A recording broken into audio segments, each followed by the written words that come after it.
કાનાને માખણ ભાવે રે કાનાને.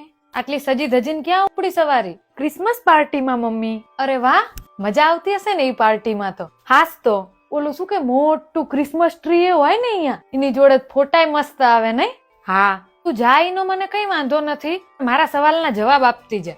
આ ક્રિસમસ નો તહેવાર કેમ ઉજવવામાં આવે? સાન્તા ક્લોઝ કોણ હતા? ક્રિસમસ ટ્રી નું મહત્વ શું? કઈ જ ખબર નથી. ફ્રેન્ડ જાય એટલે જવાનું, ફ્રેન્ડ કરે એટલે કરવાનું. ફ્રેન્ડ તો કાલ હવાર કુવામાં પડશે એટલે તુંય પડીશ નહીં ને? તો પછી જો બેટા, હું કોઈ જ્ઞાતિ, સંપ્રદાય, દેશ કે ધર્મની વિરુદ્ધ નથી. તમારી પેઢીને શું થઈ ગયું ને એ જ ખબર નથી પડતી. થોડો તો વિચાર કરો. આપણા ઘરમાં તુલસીનો ક્યારો હે, એની ક્યારેય પૂજા કરી હે? તમે આ ક્રિસમસ મનાવો એના વિરુદ્ધમાં નથી હું, પણ આપણી સંસ્કૃતિને ભૂલો ને અહીંયા વાંધો પડે. તું મને એક વિદેશી એવો બતાય કે જેને રામનવમી કે જન્માષ્ટમી ઉજવી હોય. આપણા અહીંયા તુલસી વિવાહ કેટલા ધામધૂમથી થાય. એક ફિરંગી મને એવો બતાય કે જેને તુલસી વિવાહનું આયોજન કર્યું હોય. બહેનું કોઈ દી?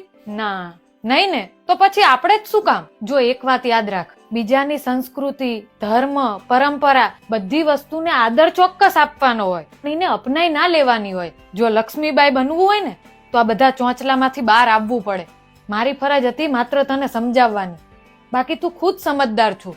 અને હા, અમારા ગામમાં એક કહેવત છે કે માને મૂકીને માસીને ન વળગાય.